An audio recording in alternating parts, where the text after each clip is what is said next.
राम कथा हम करें क्यों, इसको सुने क्यों, क्यों सुनना चाहिए, क्यों गाना चाहिए। बड़े बड़े संत कहते हैं इसे गाना चाहिए, सुनना चाहिए, बड़े बड़े प्रयोजन होते हैं, बड़े बड़े राम कथाएँ हो रही हैं, आप सब खुद ही सुन रहे हैं, लेकिन इसका प्रयोजन क्या है, इसको आपने कभी सोचा? इसमें भी मूल कारण है। बड़े बड़े नित्य नवीन कथाएं हो रही हैं, रोज़ एक नए कथावाचक बन रहे हैं, जैसा कि आप सभी जानते हैं। मुझे बताना तो आप सब इतने खुद ही सुधीर श्रोता हैं। तो मैं कौन से सौभाग्य का दर्शन कराने वाला था, उस विषय पे चर्चा की जाए। तब कथा में आ कौन सकता है, ये बात आती है।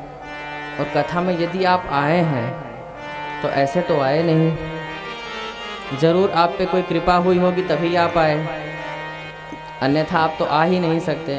क्योंकि घर के कामों से जब फुर्सत मिले तब तो यहाँ आए, क्यों पंडाल में उनकी भी देखभाल करनी है। तो मैं दर्शन कराऊं कि आप किस प्रकार से सौभाग्यशाली हैं। भगवान शंकर ने मैया पार्वती से स्वयं कहा है कि देवी, इस कथा में वही आ सकता है जिस पर भगवान की विशेष कृपा होती है। तो शंकर भगवान क्या कहते हैं? पूज्यपाद गोस्वामी तुलसीदास जी लिखते हैं, अति हरि कृपा जाहि पर होई, अति हरि कृपा जाहि पर होई, पावर है मार्ग सोई, पावर है मार्ग सोई। अति हरि कृपा, जब तक भगवान की विशेष कृपा नहीं होगी तब तक आप यहाँ प्रांगण में आ ही नहीं सकते, जो कि शंकर भगवान ने मैया पार्वती को कहा।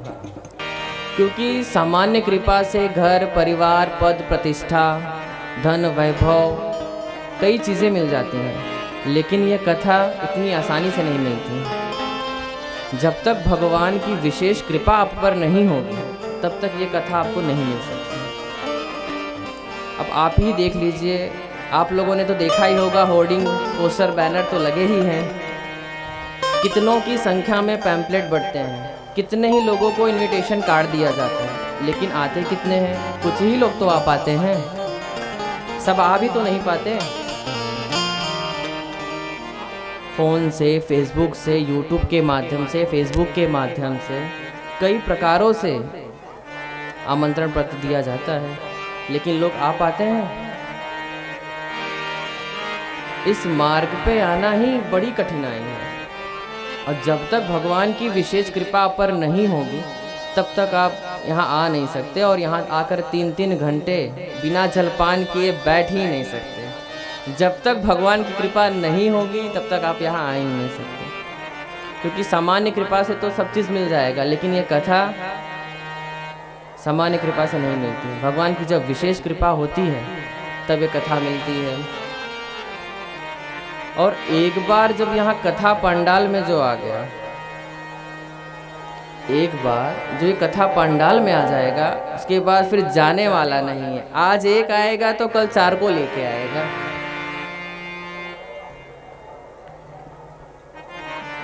तो इस मार्ग में आना इतना कठिन है।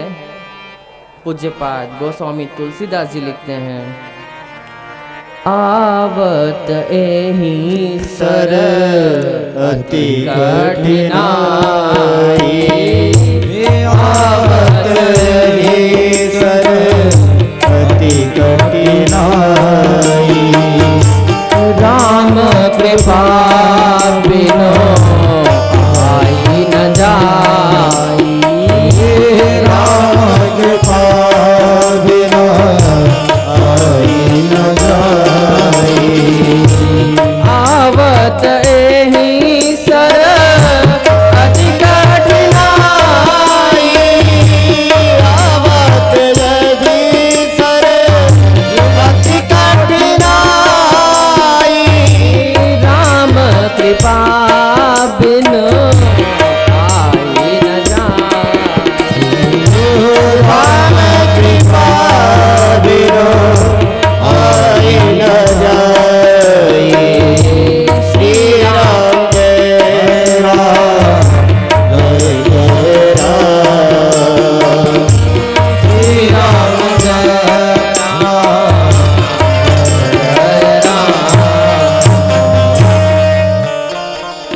यहीं सर अति कठिन है, बहुत ही कठिन मार्ग है ये।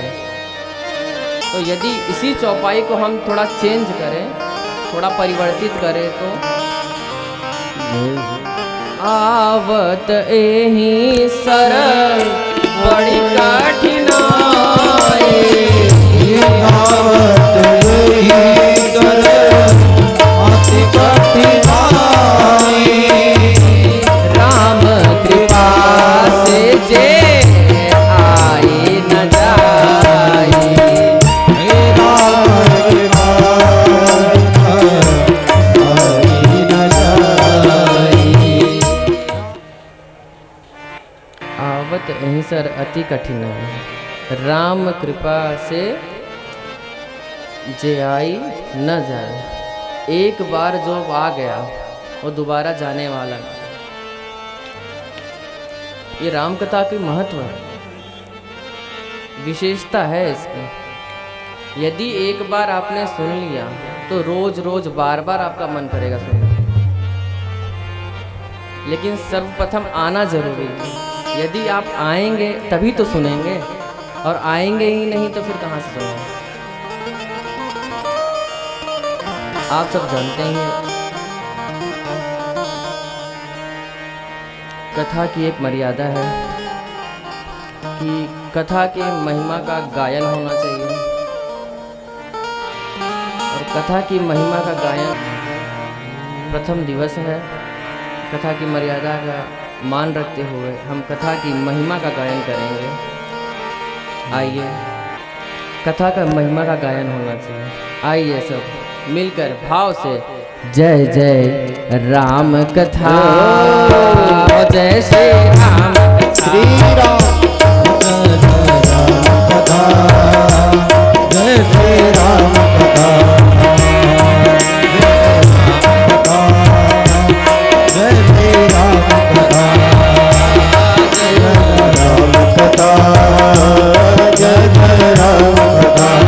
इसे श्रवण कर मिट जाती है, जिसे श्रवण कर मिट जाती है, कथा श्रवण कर मिट जाती है, कथा श्रवण कर मिट जाती है, इसे श्रवण कर मिट जाती है, कथा श्रवण कर मिट जाती हो, जन्म जन्म की व्यथा हो। कथा, जय श्री राम कथा, जय जय राम कथा, जय श्री राम कथा, जय जय राम कथा, जय श्री राम कथा।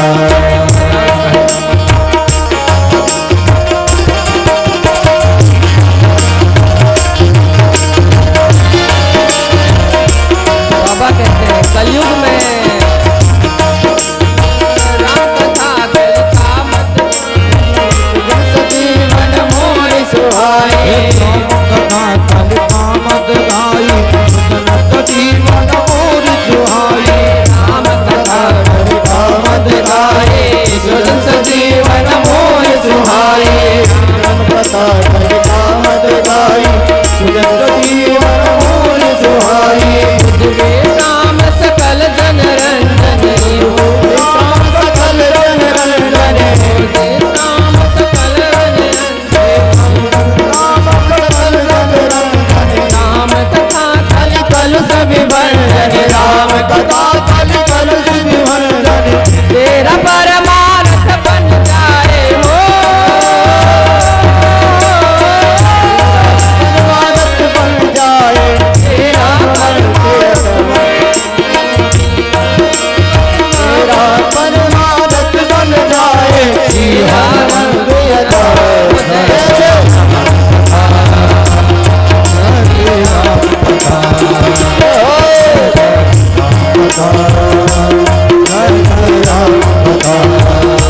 जय जय राम कथा, जय श्री राम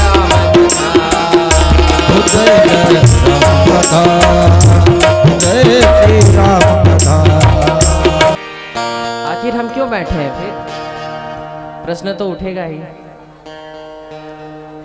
एक ही श्लोक में, एक ही चौपाई में हमने पूरा रामायण को खत्म कर दिया।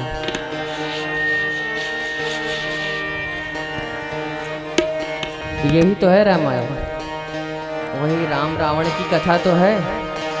दशरथ जी के 4 बेटे थे, उनमें से बड़े बेटे का नाम राम था, जिनकी शादी जनक की बेटी सीता जी से हुई थी।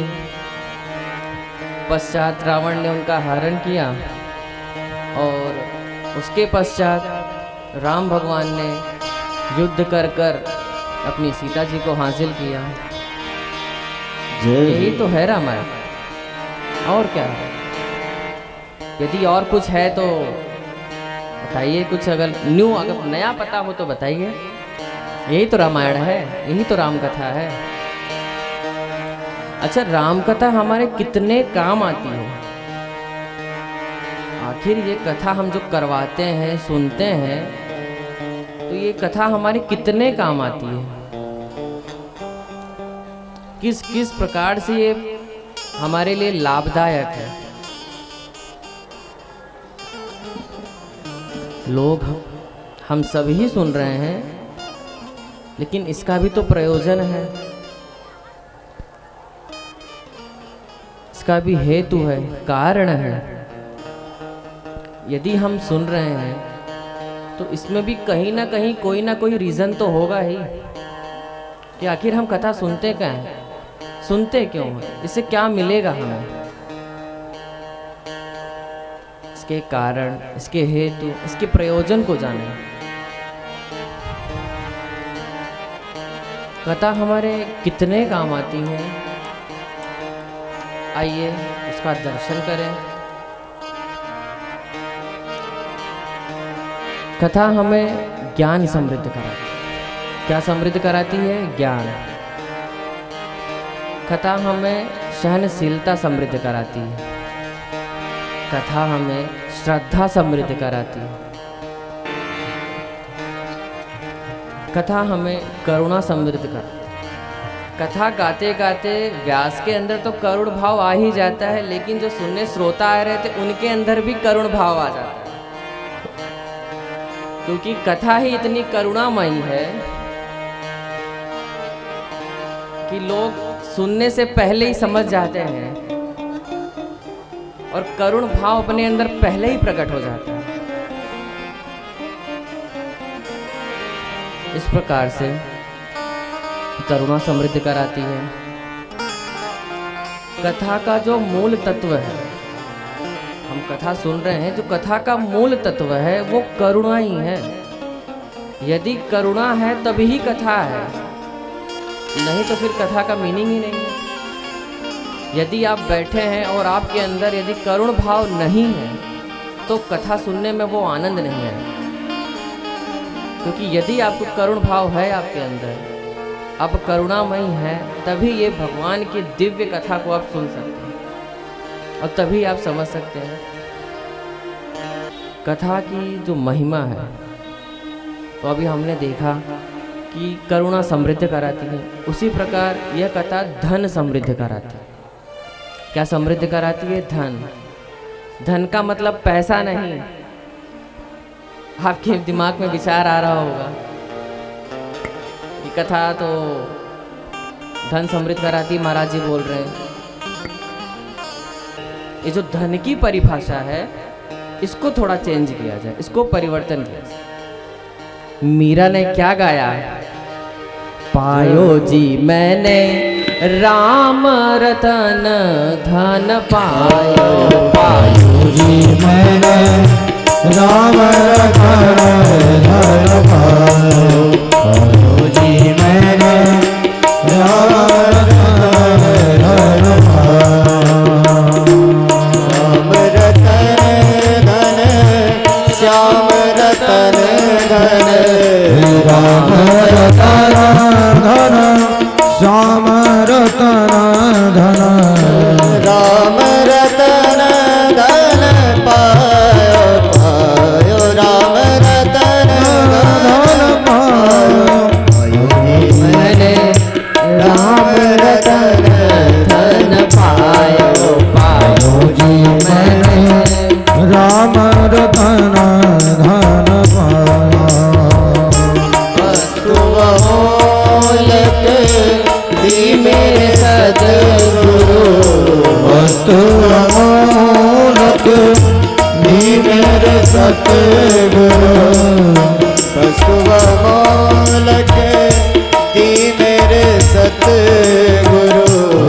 सुरमोलक जी मेरे सतगुरु कृपा कर अपनाए पायो जी मेरे कृपा कर अपनायो पायो जी मेरे राम रतन धन पायो पायो जी मेरे राम रतन धन पायो राम रतन धन राम रतन धन राम रतन धन बोलिए राजा रामचंद्र भगवान की जय। कथा हमें ज्ञान समृद्ध कराती है और उस ज्ञान की चर्चा को हमने किया। उसके साथ साथ हमने धन की चर्चा की। किस प्रकार की धन हमें मिलता है, किस प्रकार का धन हमें मिलता है राम कथा से। राम कथा में क्या क्या मिलता है वो मैंने पहले ही बता दिया। और इस धन की परिभाषा को मैंने थोड़ा चेंज किया, यानी परिवर्तित किया कि किस प्रकार का धन हमें मिलता है राम कथा से। आप सब जानते ही हैं, कथा कहती है सुनत न साई काम मद तमसा। कथा क्या कहती है? सुनत न साई काम मद तमसा। एक व्यवहारिक बात मैं निवेदन करूं आपसे, गाड़ी तो आपके पास होगी ही, अरे नहीं 4 व्हीलर 2 व्हीलर तो होगा ही। खूब चकाचक चलाइए गाड़ी, चलाने के बाद सर्विस सेंटर तो ले जाना ही पड़ता होगा कि बिना सर्विस कराए चलती रहती है। अरे नहीं, साल भर में 6 महीने में तो सर्विस सेंटर ले जाना ही पड़ेगा ना, कि वो भी नहीं करते आप लोग। 1 साल में नहीं, 6 महीने में तो ले जाना ही पड़ेगा। नहीं 6 महीने में, 3 महीने में तो ले जाना ही पड़ेगा। और यदि नहीं ले जाएंगे तो गाड़ी का इंजन खराब हो जाएगा, स्वाभाविक है। एवरेज नहीं देगी, माइलेज कम हो जाएगा, कई चीजें हैं।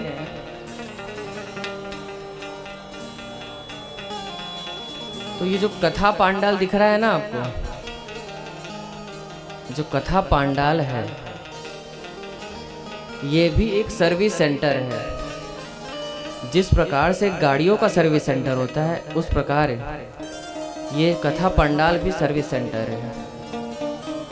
अब आपके मन में विचार होगा ये कैसे सर्विस सेंटर हुआ। यदि महाराज जी कह रहे हैं कि सर्विस सेंटर है, लेकिन ये सर्विस सेंटर कैसे हुआ? यहाँ कौन सी गाड़ी, यहाँ कौन से मैकेनिक बैठे हैं कि हमारी गाड़ी को ठीक कर दें? तो ये गाड़ी की सर्विस सेंटर नहीं है, ये अपने शरीर की सर्विस सेंटर है। हमारे हृदय में, हमारे शरीर में जो बीमारी लगी हुई है उसका सर्विस सेंटर है ये पंडाल। कथा पंडाल में एक बार आ गया तो अपने शरीर के जितने भी बीमारियां हैं, किसी भी प्रकार की बीमारियों का इलाज इस कथा पंडाल में हो जाता है। नहीं 1 दिन में तो 2 दिन में, नहीं 2 दिन तो 3 दिन, नहीं 3 दिन 4 दिन, क्रमशः चलते जाएगा। अरे 9 दिन में तो एकदम चकाचक हो जाएंगे आप। ये व्यासपीठ का विश्वास है।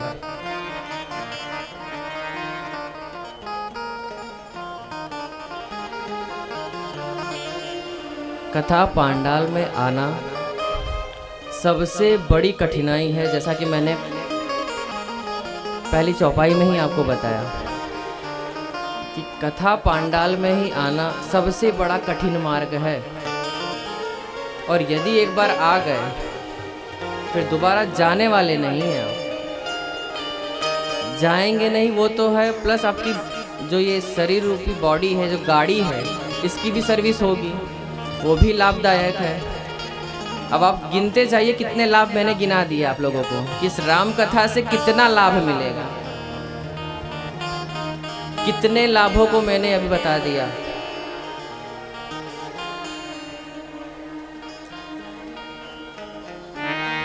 लाभ ही लाभ है इस कथा से। एक बार आने का प्रयास तो करिए, सुनने का प्रयास करिए, समझने का प्रयास करिए, उसके बाद ही आपको समझ में आएगा ये राम कथा है क्या।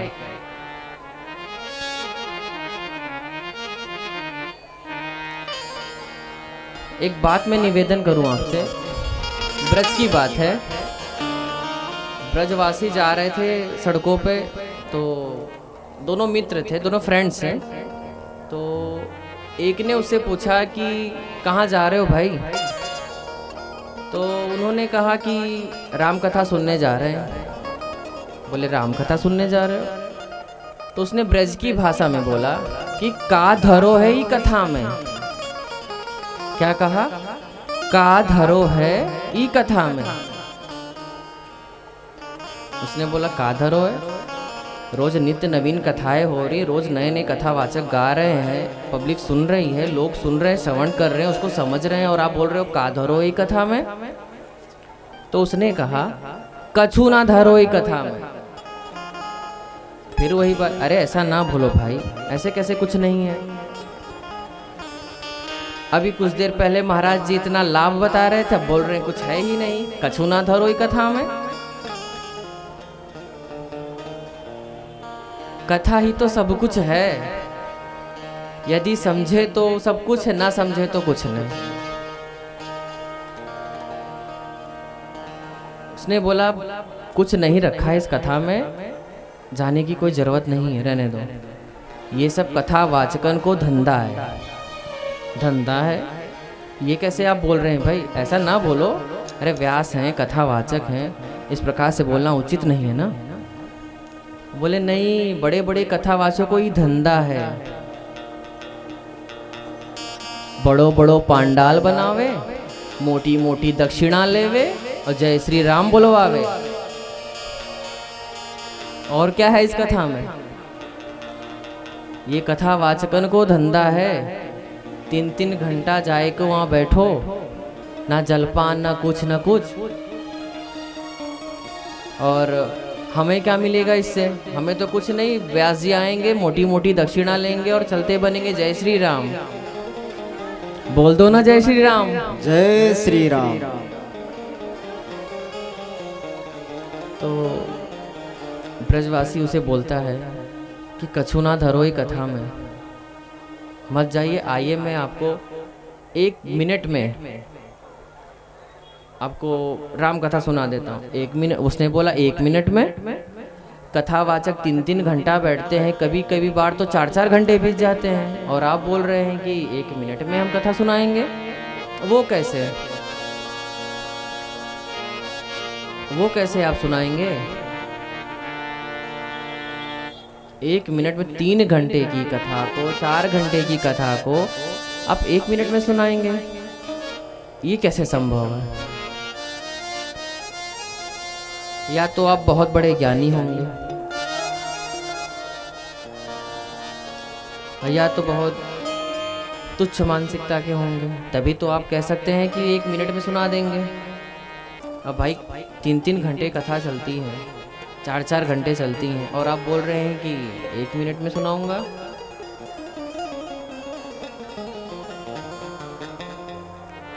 तो उसने बोला 1 मिनट में कैसे सुनाएंगे कथा आप? 1 मिनट में तो कोई कथा ही नहीं हो सकती। तो उसने व्रज की ही भाषा में बताया कि आओ मैं आपको 1 मिनट में ही सुनाता हूँ कथा। तो उसने व्रज की भाषा में ही बोला, एक राम एक रावण, एक छत्री एक वामना। जय हो। वाने वाकी नारी चुराई, वाने वाको लंक जरायो। बात बात में पोथन्ना, जय हो। तुलसी लिख गए पोथन्ना। लो सुना तो दिया मैंने 1 मिनट में कहानी। यही तो है राम रावण, और क्या है? और क्या नई बात सुनने आ पाया? क्या सुनने जाओगे वहाँ पे? 1 मिनट में जो मैंने बता दिया वो 3-3 घंटे हमारा बर्बाद करेंगे, ऊपर से 9-9 दिन बर्बाद करेंगे, वो अलग। 3 घंटे तो करेंगे ही, 9 दिन करेंगे, वो अलग। और मैंने 1 मिनट में ही आपको कथा सुना दी।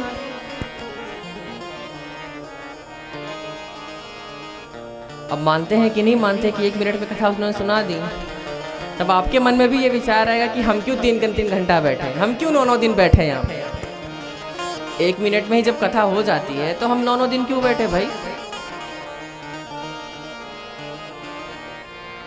अब आज का जमाना होता तो FIR होता, उस जमाने में तो ये सब कुछ था ही नहीं।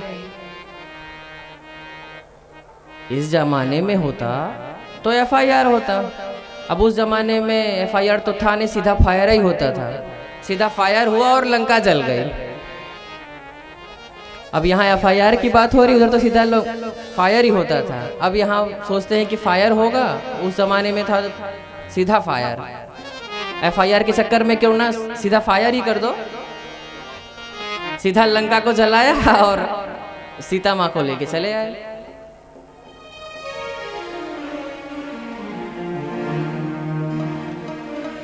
एक बड़ा नवयुग था, वो भी जा रहा था ऐसे कुछ, तो उसने कहा कि हमने संतों के, महापुरुषों के मुख से सुना है कि बड़े बड़े संत, बड़े बड़े महाराज, बड़े बड़े ऋषि मुनि कहते हैं कि हमें गाना चाहिए, जैसा कि हम भी कहते हैं गाना चाहिए। लेकिन क्यों गाना चाहिए? अब कलयुग का आदमी है, कलयुग का आदमी है तो मैंने पहले ही बताया कि पहले वो लाभ देखता है, क्योंकि स्वार्थी है तो लाभ पहले देखेगा, काम बाद में करेगा। तो जब महाराज जी लोग बोलते हैं कि कथा को गाना चाहिए, तो वो बोलता है क्यों गाना चाहिए, हम क्यों गाएं? आप गाओ, आप नाचो, हम क्यों गाएं? हमें क्यों बोलते बार बार आप कि गाओ गाओ नाचो, हम क्यों गाएं? अब कलयुग है, कलयुग में पहले प्रमाण चाहिए, उसके बाद कार्य होता है। पहले फल की चिंता करेंगे, कर्म नहीं करेंगे, पहले फल चाहिए। पहले फल की अपेक्षा, उसके बाद कर्म करेंगे। जब पहले ही फल की अपेक्षा रखोगे तो कर्म करोगे ही नहीं, तो फल कहाँ से मिलेगा? पहले कर्म करिए, फल देना ना देना उनके ऊपर है। अब भगवान का बोझा अपने सर पे लेके क्यों ढो रहे हो? वो उनकी प्रॉब्लम है ना। आप कर्म करिए, फल देना ना देना उनके ऊपर है। कब देंगे, क्या देंगे, कैसे देंगे, वो उसकी चिंता आप क्यों कर रहे हो? आप सिर्फ कर्म करिए। तो उसने कहा कि हम क्यों गाएं? कोई शास्त्र प्रमाण है? किसी भगवान ने गाया है क्या? यदि किसी भगवान ने गाया हो तो मैं भी गाऊं।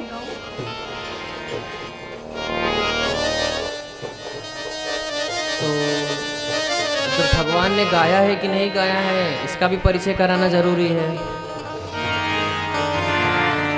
बाबा कहते हैं गावत ब्रह्मादिक मुनि नारद, गावत ब्रह्मादिक मुनि नारद, वाल्मीक भी ज्ञान विशारद, वाल्मीक भी ज्ञान विशारद, गावत ब्रह्मादिक मुनि नारद, गावत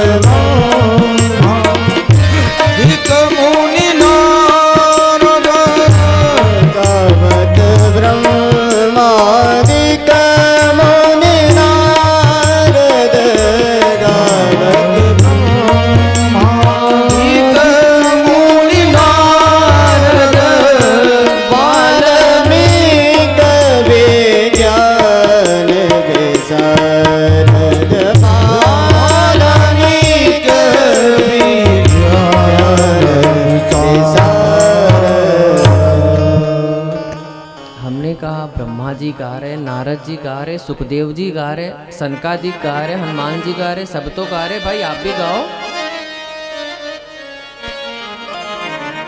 उसने कहा कि इन लोगों का धंधा है, लो अगर ये राम राम ना कहे तो इनको रोटी कोई ना दे।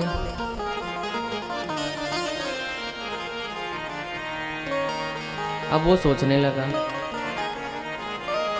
सब गा रहे, ब्रह्मा जी गा रहे, विष्णु जी गा रहे, नारद जी गा रहे, सनकादिक गा रहे, ऋषि मुनि गा रहे, संत समाज गा रहे, सब तो गा रहे, भाई आप भी गाओ, आप क्यों नहीं गाते? अब नवयुवक है तो प्रश्न तो मन में आएगा ही, रोज एक नया नया प्रश्न, रोज एक नई नवीन प्रश्न उत्पन्न हो रहे हैं। तो फिर उसने कहा, किसी शास्त्र ने इसको गाया क्या? यदि किसी शास्त्र ने गाया हो तो मुझे बताओ, किस शास्त्र ने राम कथा को गाया है? कहीं ऐसा प्रयोजन है, दिखता है किसी शास्त्र ने गाया है तो बताओ हमें।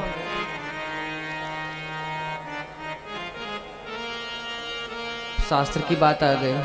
अब वो सोच में पड़ गया कि शास्त्र ने गाया होगा कि नहीं गाया होगा, प्रश्न तो कर ही दिए हैं, शास्त्र ने गाया है कि नहीं गाया है। इसका भी प्रमाण देते हुए, गवत वेद पुराण अष्टदश, वेद पुराण अष्टदश, शास्त्र सब रंगन को रस, शास्त्र सब रंगन को रस, शास्त्र सब रंगन को रस। शास्त्र गा रहे हैं, वेद गा रहे हैं, उपनिषद गा रहे हैं, पुराण गा रहे हैं, सब तो गा रहे हैं भाई, अब क्या चाहिए? सारे शास्त्र गा रहे हैं, पुराण गा रहे हैं, उपनिषद गा रहे हैं, सब तो गा रहे हैं, भाई गाओ, आप भी गाओ।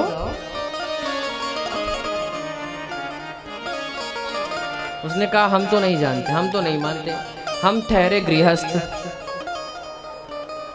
हम ठहरे बाल बच्चे वाले, अब हम कथा गाएंगे कि राम का?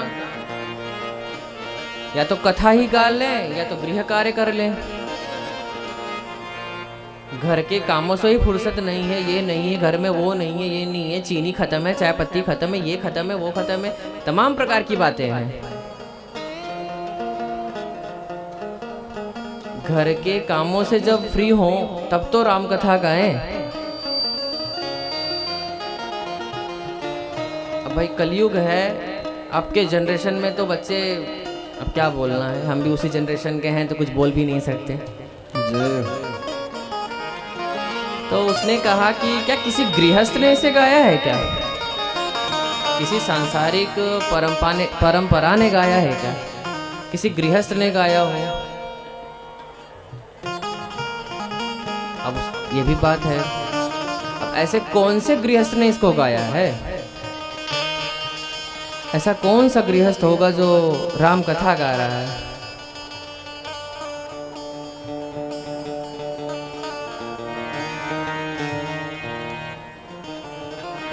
गृहस्थ की बात आ गई तो बाबा भी कहते हैं कि इसे गृहस्थ ने नहीं, गृहस्थ के पिता भी गा रहे हैं।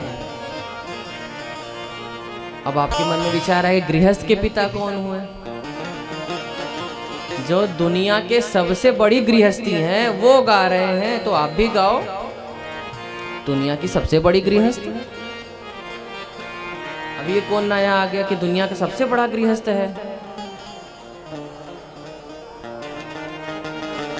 तो बाबा क्या कहते हैं, गावत संतत शंभो भवानी, गावत संतत शंभो भवानी, अरुघट संभव मुनि ज्ञानी, अरुघट संभव मुनि ज्ञानी, गावत संतत शंभो भवानी, शंभु भवानी आरुघट संभव मुनि विज्ञानी श्री राम जय राम जय राम श्री राम जय राम जय राम। भगवान शंकर और मैया पार्वती दुनिया के सबसे बड़ी गृहस्थ हैं।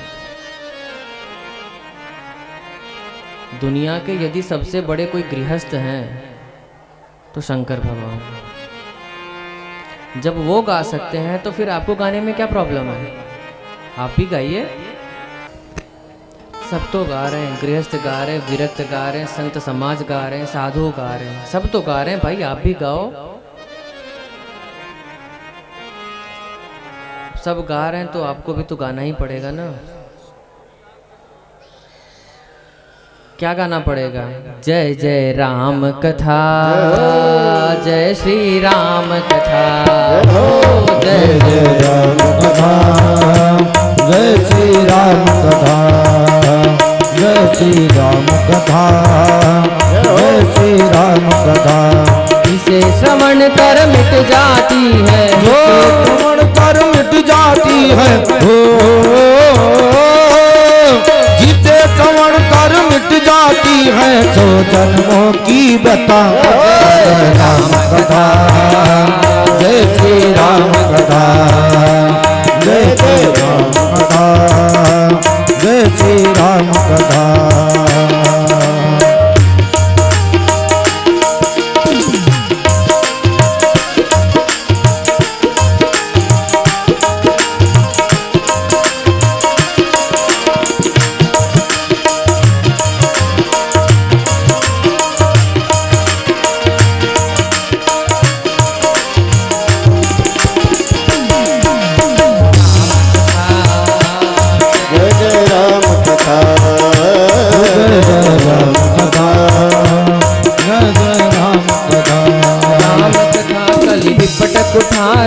सादर सुनो गिरिराज कुमारी, राम कथा कल विपट कुठारी, सादर सुन गिरिराज कुमारी। राम कथा कल विपट कुठारी, सादर सुन गिरिराज कुमारी। राम कथा कल विपट कुठारी, सादर गिरिराज कुमारी।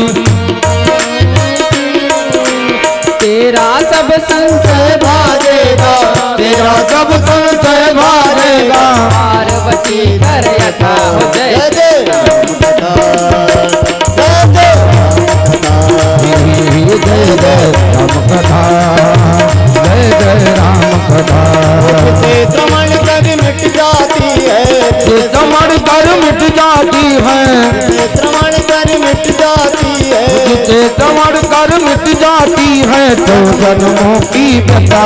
राम कथा, जय श्री राम कथा, जय जय राम कथा, जय जय राम कथा।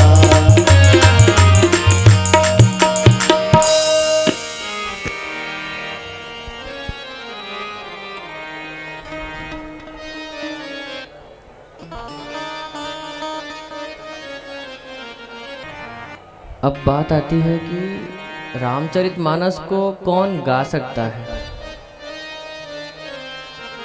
इसका अधिकारी कौन है? रामचरितमानस को गा कौन सकता है और इसका अधिकारी कौन है? राम कथा के ते अधिकारी, राम कथा के जे अधिकारी, जिनका सत संगत अति प्यारी, जिनका सत संगत अति प्यारी। राम कथा के अधिकारी, राम कथा के अधिकारी, जिनका सत संगत अधिकारी, जिनका सत संगत अधिकारी राम कथा के अधिकारी। इसका अधिकारी कौन है? जिसको सत्संग से प्रेम होगा। यदि आप सत्संगी हैं तो ही आप कथा सुन सकते हैं और गा सकते हैं, और यदि आप सत्संगी नहीं हैं तो एक कथा कुछ भी समझ में नहीं आएगी, और ना ही आपका मन लगेगा, ना ही आप यहाँ बैठ सकते हैं।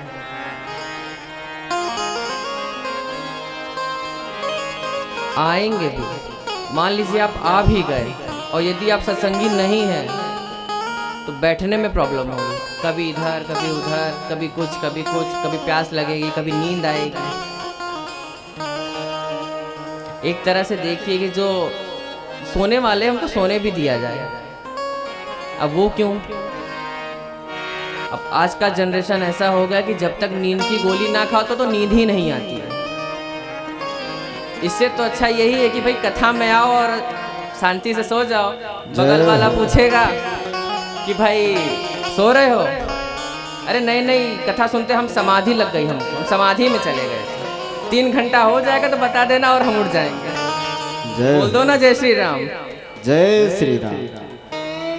तो भाई जो सोने आ रहे हैं उनको सोने दिया जाए, एटलीस्ट नींद की गोली तो नहीं खानी पड़ेगी।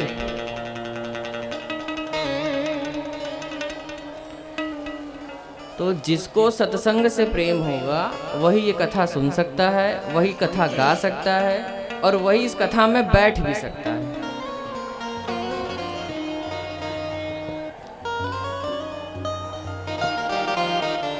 एक बात मैं निवेदन करूं, जीवन में कुछ भी करना सरल है।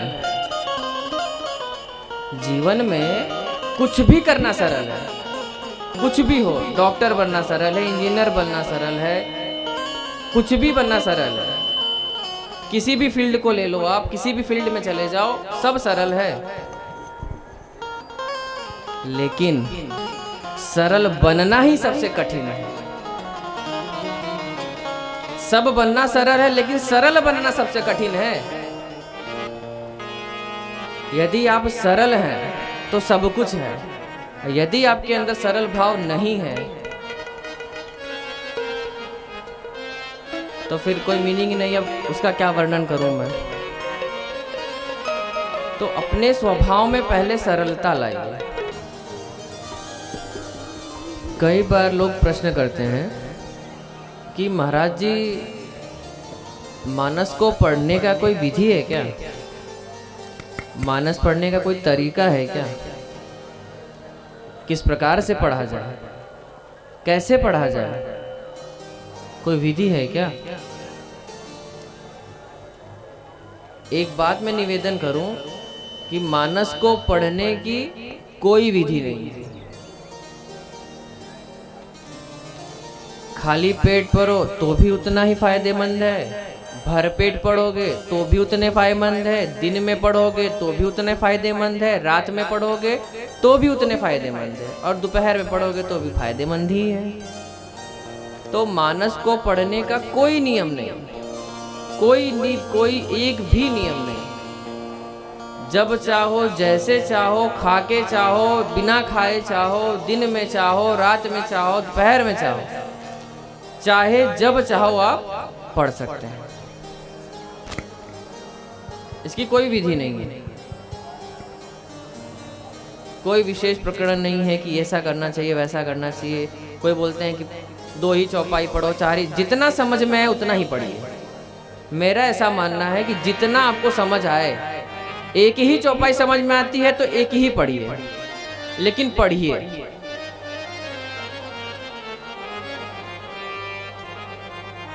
एक को ही समझ लीजिए तो समझ लिए वो ऑटोमेटिक आपके पीछे पीछे आ जाएगा। अब 10 के चक्कर में आप एक भी नहीं समझ पा रहे हैं तो इसका कोई मीनिंग नहीं है ना, कोई मतलब ही नहीं है।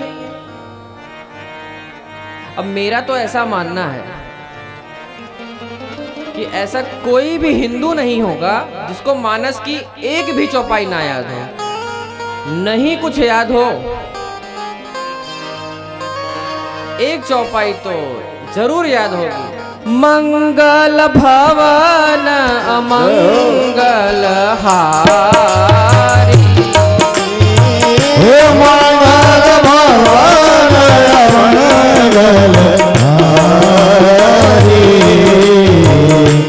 प्रभु सुत सरथ अजीर बिहारी प्रभु सुत सरथ अजीर बिहारी मंगल भवन अमंगलहारी द्रवहु सुदशरथ अजीर बिहारी। एक ही चौपाई पढ़िए लेकिन उसको समझिए, उसका अर्थ समझिए। अब इसी बात में मैं इसका अर्थ भी निवेदन कर ही दूं आप सबसे। मंगल भवन अमंगलहारी। राम जी कौन है? मंगल के भवन है।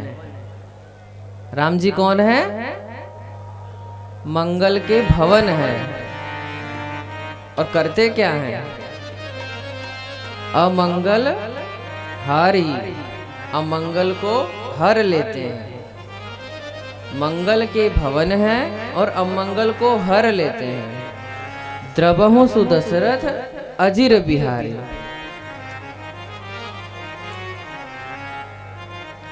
ऐसे बाल स्वरूप राम जी जो राजा दशरथ जी के आंगन में किलकारी मार रहे हैं, खेल रहे हैं, ऐसे बाल स्वरूप राम जी मेरे ऊपर द्रवित होइए।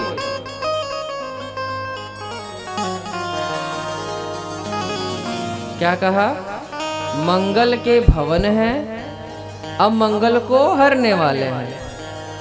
ऐसे बाल स्वरूप राम जी जो राजा दशरथ जी के यहाँ आंगन में किलकारी मार रहे हैं, ऐसे बाल स्वरूप राम जी मेरे पे द्रवित हुई है।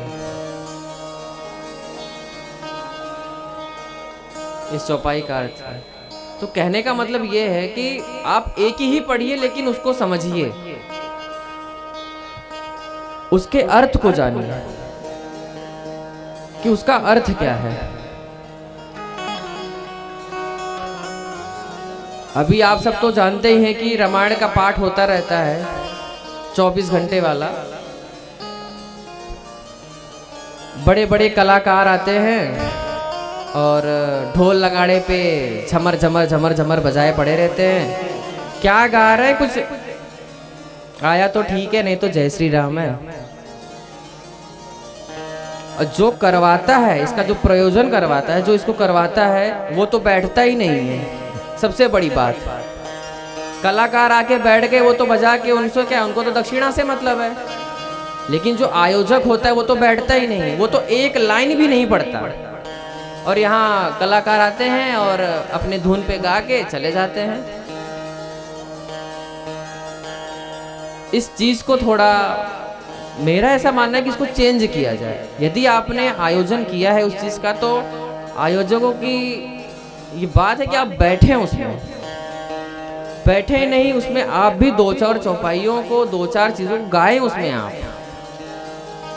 नहीं फिल्मी धुन पे तो किसी भी अपने ही टोन में गाइए, लेकिन गाइए, एक ही गाइए लेकिन गाइए जरूर। करता धरता आप, आयोजन आपने किया, सब चीज आप, आयोजक आप, उसके अध्यक्ष आप, और आप ही उनको बैठा के आप ही गायब हो जाएंगे तो ये उचित नहीं है ना। तो मेरा निवेदन है आपसे कि यदि ऐसी कोई प्रक्रिया हो रही है तो कृपया करके आप लोग बैठें उसमें और दो चार चौपाइयों को गाएं। और आइए पूज्यपाद गोस्वामी तुलसीदास जी द्वारा रचित रामचरितमानस में प्रवेश करें।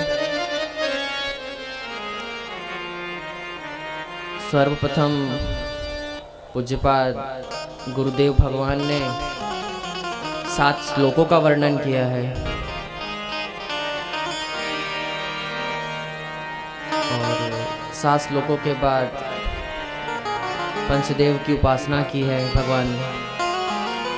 पूज्यपाद गोस्वामी जी गुरु वंदना करते हैं। बंदहु गुरु पद पद्म परागा, हे बंदहु गुरु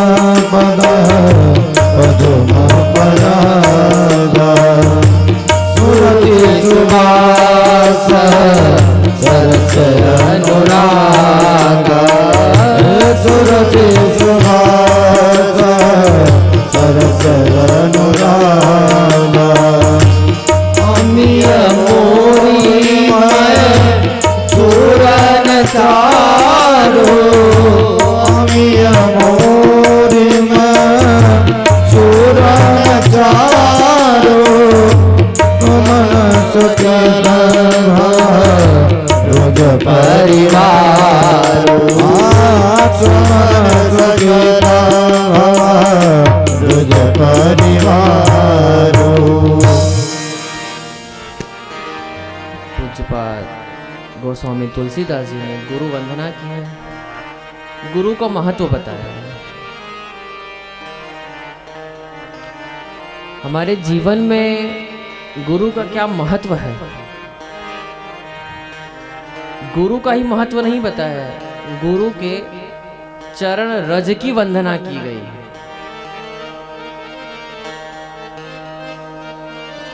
मानस में चरण रज की वंदना की गई है, गुरु पद की, चरण रज की। चरण रज यानी ये चरण के नीचे जो धूल मिट्टी है, उस धूल मिट्टी की वंदना की गई, गुरु रज की वंदना की। एक बात में निवेदन करूं, आज का जनरेशन ऐसा हो गया है, इस कली काल में लोग चरण स्पर्श करने में भी शर्माते हैं कि हम कैसे पैर छुएं। आज तो पैर छूना भी लोग पसंद नहीं कर रहे हैं। अपने ही बेटों को बताना पड़ता है, बच्चों को बताना पड़ता है कि बेटा थोड़ा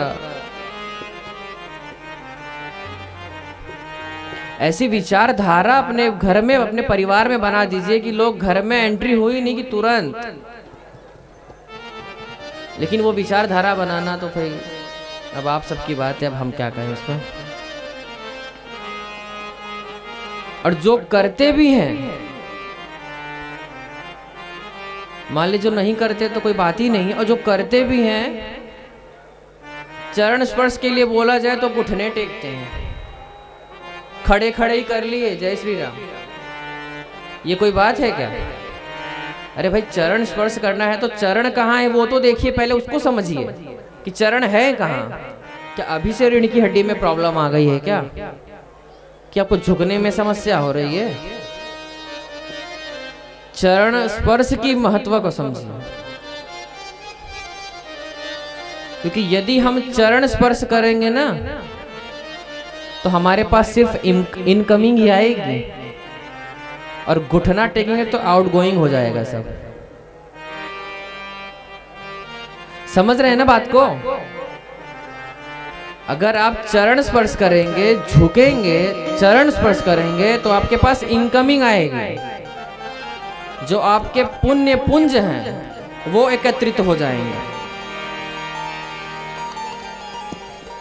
तो आपका उससे इनकमिंग होगा। जन्म जन्मांतर के आपका जो इनकमिंग इकट्ठा होगा वो जन्म जन्मांतर के लिए हो जाएगा। और यदि आप घुटने टेकेंगे, खड़े खड़े ही घुटने से ही पैर छू लिए, तो वो सब आउट गोइंग है। वो कहाँ जा रहा है, किसके पास जा रहा है, कुछ ठिकाना थोड़ी है उसका। और यदि आप चरण स्पर्श कर रहे हैं तो सब आपके पास इनकमिंग है और आपका इकट्ठा हो रहा है, और वो एक दिन इकट्ठा होकर आपको उस ऊंचाई पे लेके जाएगा जिसकी आपने कल्पना नहीं की होगी। ये है चरण स्पर्श की महत्व। यदि आप चरण स्पर्श करते हैं किसी का तो आप 100 जन्म का पुण्य कमा रहे हैं। पूज्यपाद गोस्वामी तुलसीदास जी ने गुरु वंदना के बाद संत समाज की वंदना की है।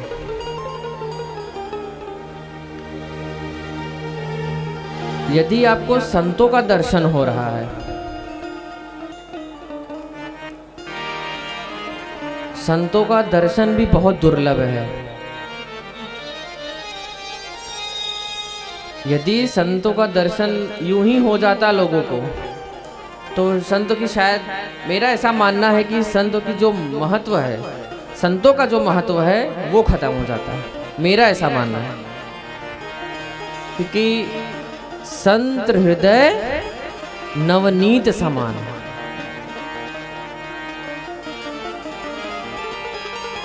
संतों का आपको दर्शन हो रहा तो कहीं ना कहीं प्रभु की ही इच्छा है। यदि प्रभु की कृपा है तभी आपको संतों का दर्शन होगा, अन्यथा नहीं होगा।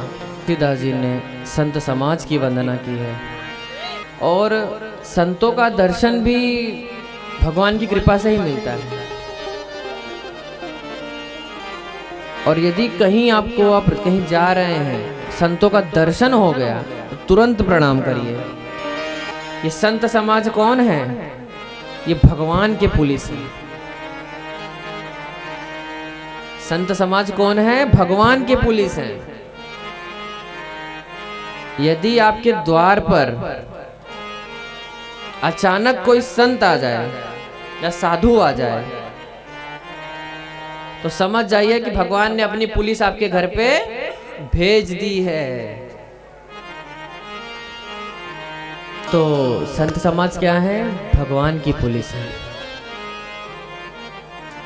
जब भगवान को आना होता है तो भगवान अपनी पुलिस भेजते हैं। भगवान की पुलिस कौन? संत समाज। और लोग संत आ जाते हैं तो घर पे अपना सिर ठनकाने लगते हैं, फिर से आ गया मांगने। इसको कुछ काम धंधा नहीं, कोई काम कर लो। रोज रोज चले आते हो मांगने, ये दे दो वो दे दो। अपने घर का भी जो राशन खुद के खाने के ठिकाने नहीं है और आपको क्या दे दे हम। तो मेरा निवेदन यही है कि यदि कोई भी संत आए, आपके घर में है कि नहीं है, लेकिन उसका तिरस्कार मत करिए। दो ना दो ये आपका विचार है, आपके ऊपर है, दो या मत दो, लेकिन कभी माथा मत ठनकाइए, अब शब्द मत बोलिए उसको। रोज रोज चले आते तो ये वो तरह तरह की बातें हैं, ये सब ना बोला जाए, इससे बचा जाए। क्योंकि पता नहीं किस रूप में भगवान आ जाते हैं, कौन सा रूप भगवान लेकर आपके घर में प्रवेश कर जाए या घर पे, आपके दरवाजे पे, आपकी दहली पे आ जाए, इसकी कल्पना भी आपको नहीं है।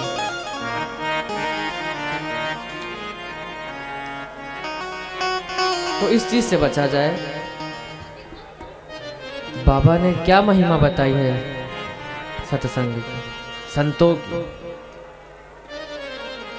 संतों की महिमा में कबीरदास जी ने एक गीत गाया है।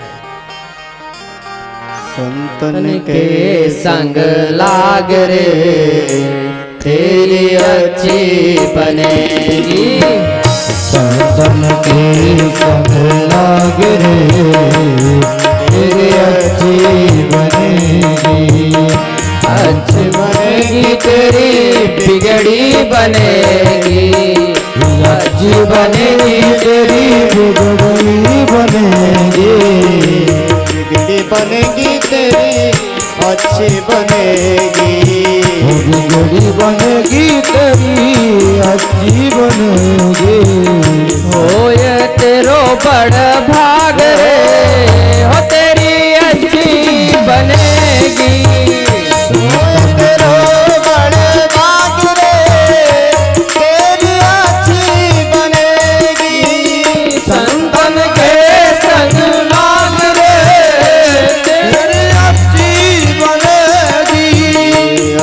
बनेगी तेरी बिगड़ी बनेगी।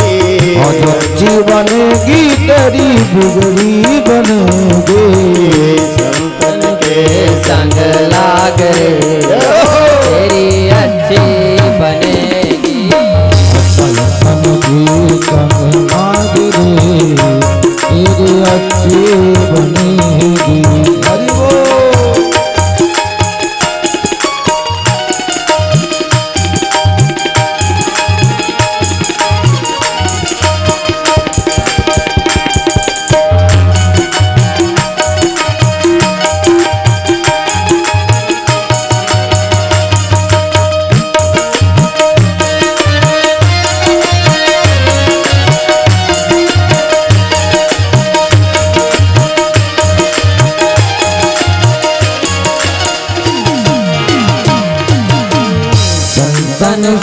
संग पुण्य कमाई, संतन कर पुण्य कमाई, संतन संग कर पुण्य कमाई, पुण्य कमाई बंदे पुण्य कमाई, पुण्य कमाई बंदे पुण्य कमाई।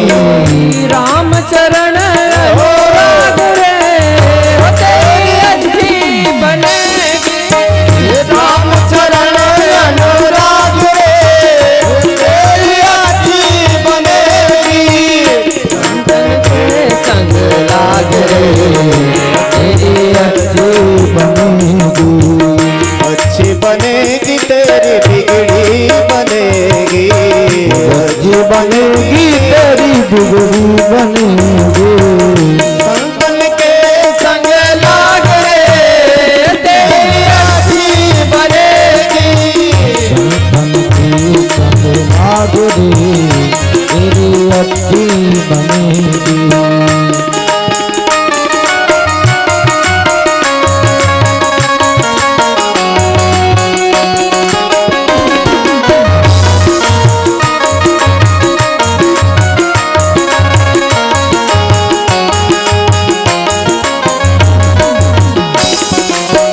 किस किस की बनी है?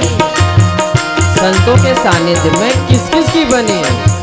ध्रुव जी की बन गई, प्रहलाद जी की बन गई, ध्रुव जी की बन गई, प्रहलाद जी की बन गई, ध्रुव जी की बन गई, प्रहलाद जी की बन गई, ध्रुव जी की बन गई, प्रहलाद जी की बन गई, ध्रुव जी की बन गई, प्रहलाद जी की बन गई, ध्रुव जी की बन गई, प्रहलाद जी की बन गई, ध्रुव जी की बन गई, प्रहलाद जी की बन गई, ध्रुव जी की बन गई, प्रहलाद जी की बन गई, हरि सुमिरन में लाग रे, हो तेरी अच्छी बनेगी, हरि सुमिरन में लाग रे, तेरी अच्छी बनेगी, संतन के संग लाग रे, हो तेरी अच्छी बनेगी, संतन के संग लाग रे, तेरी अच्छी बनेगी।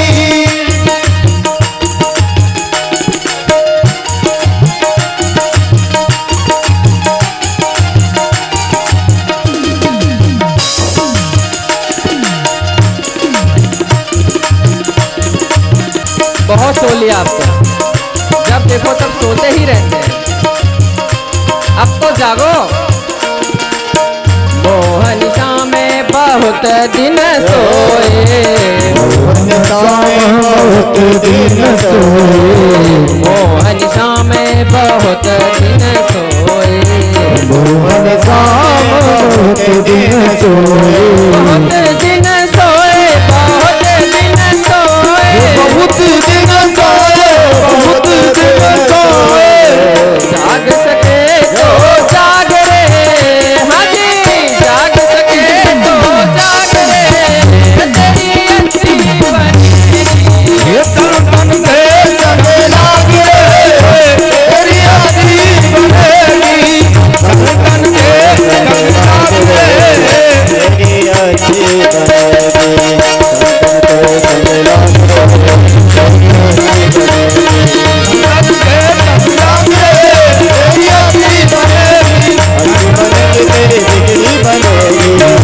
बनेगी तेरी बिगड़ी बनेगी, बनेगी तेरी बिगड़ी बनेगी, लक्ष्मी बनेगी तेरी बिगड़ी बनेगी।